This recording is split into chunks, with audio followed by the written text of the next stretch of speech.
लग्नानंतर होईलच प्रेम. प्रेक्षकांनो, मालिका खूपच आता सुंदर वळणावरती येताना आपल्याला दिसत आहे.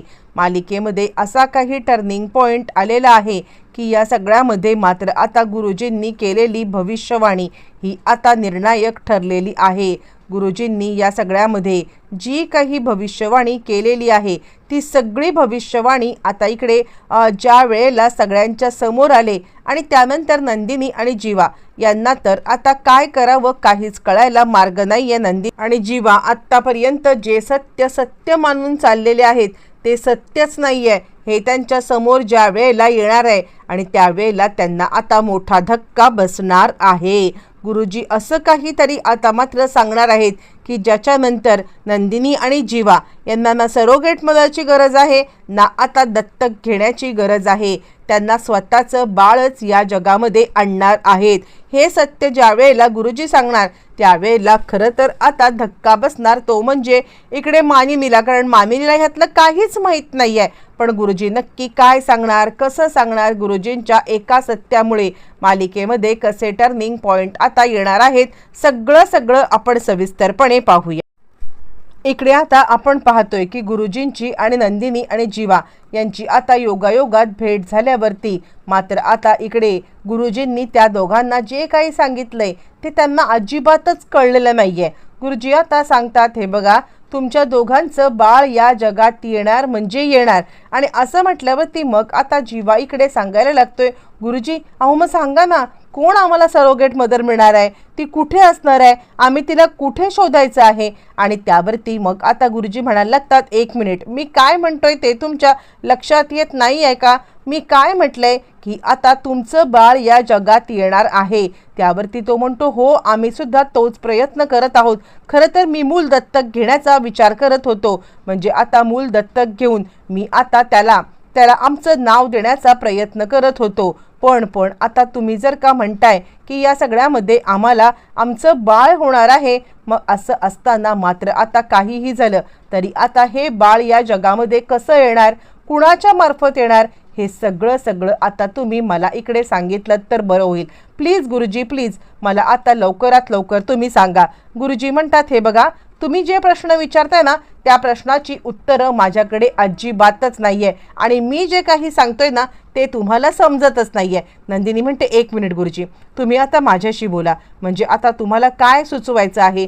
आत्ता खरं तर इकडे आता तुम्हाला तर सत्य माहितीच आहे. बाकी कुणाला जरी सत्य माहिती नसलं तरी तुम्हाला हे सत्य माहिती आहे की आमचं बाळ आता या कोणत्या कारणामुळे कशा कारणामुळे गेलेलं आहे आणि तुम्ही जे काही बोलताय ते आमच्या आकलन शक्तीच्या पलीकडे आहे. आणि असं म्हटल्यावरती मग आता इकडे गुरुजी सांगायला लागतात, हे बघा मला असं वाटते माहिती आहे का तुम्ही आता दोघांनीच हे सगळं सहन करण्याच्या पेक्षा कुणाला तरी तिसऱ्याला सांगा. यावरती नंदिनी सांगायला लागते, गुरुजी माझ्या आईला या सगळ्यातलं सगळं माहिती आहे. आणि त्यावरती गुरुजी म्हणायला लागतात, आणि तुझ्या आईला. यावरती तो म्हणतो, नाही. गुरुजी सांगतात, तुम्ही त्यांच्याशी बोला. मग आता मी त्यांच्याशी बोलेन की काय करायला पाहिजे ते. असं म्हटल्यावरती मग आता जीवा सांगायला लागतो, पण गुरुजी या सगळ्यामध्ये आता रिस्क वाटते. गुरुजी म्हणतात, तुम्ही जे काही करताय ना त्यामध्ये जास्त रिस्क आहे असं आता मला वाटत आहे. आणि असं म्हटल्यावरती मग आता जीवा आणि नंदिनी हे दोघं जण विचार करायला लागतात. बरं तो इकडे वसू आत्या मुद्दामच जेवणाच्या टेबलवरती विषय काढायला लागते. काय रे मगाशी गुरुजी आले होते ना, काय गुरुजी काय म्हणत होते. आणि त्यावरती नंदिनी तो विषय बदलण्याचा आपल्या परीने प्रयत्न करत आहे. आणि त्यावरती ती म्हणते, नाही आत्या तसं काही विशेष नाही बोलत होते. आणि त्यावरती मग आता आत्या सांगायला लागते, माझ्यापासून लपवताय, माझ्यापासून लपवायची काय गरज पडले तुम्हाला. अगं काय बोलत होते गुरुजी सांग ना. आणि त्यावरती मग आता जीवा सांगतो, काही बोलत नव्हते गुरुजी. गुरुजी सांगत होते की सगळं काही ठीक होणार आहे आणि सगळं काही व्यवस्थित होणार आहे. बस इतकंच गुरुजी बोलत होते, बाकी काहीच नाही आहे. आणि त्यावरती मानिनी म्हणते, काय रे गुरुजी आले होते पण मला कुणीच काही बोललं आणि गुरुजी मला न भेटताच निघून गेले, कसं काय हे गुरुजी करू शकतात. आणि त्यावरती मग आता इकडे पार्थ सांगायला लागतो, नाही म्हणजे काव्याला सुद्धा भेटले होते, काहीतरी काव्याला सांगत होते, काव्या काय बोलत होते ते. आणि त्यावरती काव्या आता सांगायला लागते, नाही ते सांगत होते की आता तुझ्यापासूनच हे सगळं सुरू झालंय आणि तुझ्यापाशीच येऊन आता हे सगळं संपणार आहे. काय बोलत होते मला खरंच काही कळलं नाही, पण जे बोलत होते त्याचा मतितार्थ हा इतकाच होता की तुझ्यापासून सुरू झालंय आणि तुझ्याच इथे येऊन हे सगळं संपणार आहे. पण खरंच मला कळलं नाही गुरुजींना मला काय सांगायचं होतं. मानिनी म्हणते ठीक आहे गुरुजी, मला न भेटता गेले, जरा मला आश्चर्यच वाटतंय. ठीक आहे, मी गुरुजींची एकदा आता भेट घेते. असं म्हटल्यावर ती नंदिनी थोडीशी गडबडले. ती जीवाकडे पाहते आणि जीवासुद्धा नंदिनीकडे पाहतोय आणि तो नंदिनीचा हात आता आपल्या हाताने व्यवस्थितरित्या दाबतोय आणि तिला समजवतोय काही काळजी करू नकोस, सगळं काही ठीक होईल. इकडे आता मानिनी मोठी धूर्त आहे. ती या सगळ्यामध्ये जीवाकडे पाहते आणि काय रे जीवा, काय चाललंय काय तुमचं? म्हणजे आता इकडे गुरुजींचा विषय निघाल्यावरती, मी मगाशी विचारल्यावरती सुद्धा आता मला कोणी काही सांगत नाहीये आणि आत्ता पण एकदम घाबराघुबरा झालायस. आणि जीवा आता म्हणायला लागतो मी आणि घाबराघुबरा, मी का घाबराघुबरा होऊ? माझा आता घाबरण्याचा आणि माझा काय संबंध? यावरती ती म्हणते नाही नाही, मला नाही काय माहिती, पण काहीतरी झालंय, तुम्ही दोघं जण काहीतरी आमच्यापासून लपवताय. आणि त्यावरती मग आता इकडे मानिनी सांगायला लागते, मला काय वाटतं माहिती आहे का वंश, तुम्ही जरा शांत बसलात तर बरं होईल. म्हणजे तुम्ही शांतच राहा, उगाच तुम्ही आता या दोघांना त्रास देण्याचा प्रयत्न करू नका. यावरती म्हणते ठीक आहे, राहिलं तर राहिलं, मी कशाला काय बोलू, असं म्हणत ती चिडले. इकडे आता काव्या सांगतेय, हे बघा मला काय वाटतं माहिती आहे का पार्थ, मी आत्ताच्या आत्ता त्या रोडवरती ज्यांचे मिसकॅरेज झालेत ना त्यांची आता सगळी यादी शोधून काढायला निघालेली आहे. हां, फक्त तुमच्याकडून मी एकाच मदतीची अपेक्षा करते आहे की तुम्ही या सगळ्यामध्ये कुणालाही घरामध्ये काहीही सांगणार नाही आहात. जर का ताईला समजलं ना की आता मी या सगळ्यामध्ये ही सगळी सर्चिंग करते तर ती माझ्यावरती खूप चिडेल आणि त्यानंतर मग आता तिला समजवणं अधिक कठीण जाईल. त्यावरती तो म्हणतो ठीक आहे, मी काही तुमच्या आज्ञेच्या बाहेर आहे का?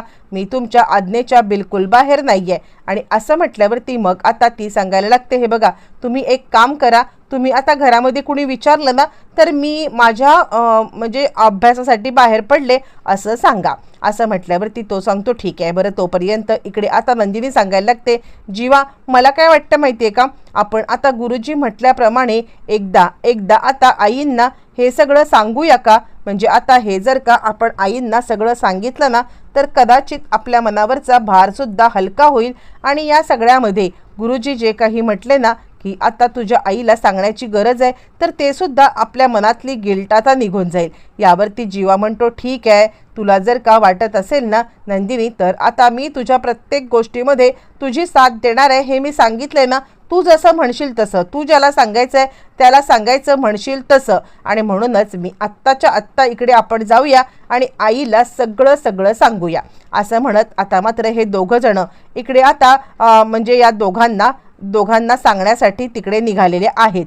ज्या वेळेला मात्र आता इकडे मानिनी आणि विक्रम हे दोघं जण बसलेले असतात, त्यांची थट्टा मस्करी चालू असते. आणि त्यावेळेला मात्र आता इकडे मानिनी सांगत असते, हे बघा म्हणजे ना मला ह्या वसुताईंचं काहीच कळत नाहीये. उगाचच या पोरांच्या बाबतीत आता त्या जे काही वागतायत ना ते आता एकदम चुकीचं आहे. पोरांना उगाचच त्रास देणं आणि त्यांच्या बाबतीत असं काहीतरी वेडेवाकडं बडबडणं हे मला आवडत नाही आहे. म्हणजे आता सारखं नंदिनीच्या बाबतीत तर खूपच हे करतात, नंदिनीचं पोट दिसत नाही आहे, नंदिनीचं असं दिसत नाही आहे. यावरती आता इकडे सांगायला लागतो विक्रम, हे बघ आपल्याला माहिती आहे ना की आपली मुलं आपल्याशी कधीच खोटं बोलत नाही आहे, मग असं असताना आपण आता घाबरायचं काहीच कारण नाही आहे.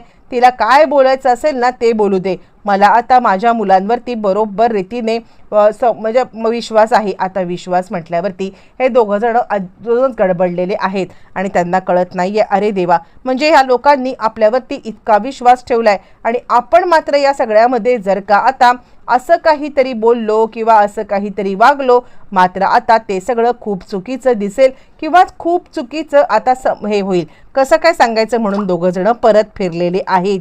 आणि त्याच वेळेला परत फिरत असताना मानिनीने बोलवलेले गुरुजी मात्र आता तिकडे आलेले आहेत. मानिनीने ज्या गुरुजींना बोलवलंय ते गुरुजी आल्यावरती जीवा म्हणतो, गुरुजी आईला तुम्ही काही सांगू नका हा, उगाचच त्यांचा आता हे होईल. यावरती गुरुजी म्हणतात, एक मिनिट, जे काही करायचं आहे ना ते मी आता करणार. आणि तितक्यात मानिनी आणि विक्रम आलेले आहेत आणि ते गुरुजींना विचारण्याचा प्रयत्न करत आहेत, काय झालं गुरुजी, म्हणजे हे सगळं काय चाललेलं आहे, आम्हाला खरंच काही कळेल का?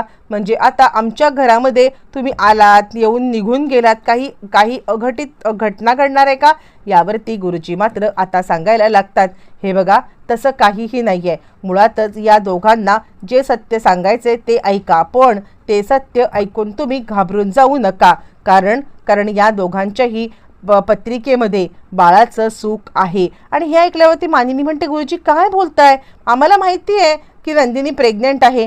यावरती गुरुजी म्हणतात, हे बघा मला खरं सांगायचं तर बाकी काहीच माहीत नाही आहे, पण या दोघांच्या म्हणजे यांच्या दोघांच्या पत्रिकेमध्ये मुलाचं सुख आहे. यांना एक छानपैकी मुलगा होणार आहे. असं म्हणत गुरुजींनी मात्र आता आपला जो काही हे आहे ते सांगितल्यावरती मानिनीला अजूनच धक्का बसलाय. गुरुजी काय बोलतायत हे तिला काहीच कळत नाही आहे.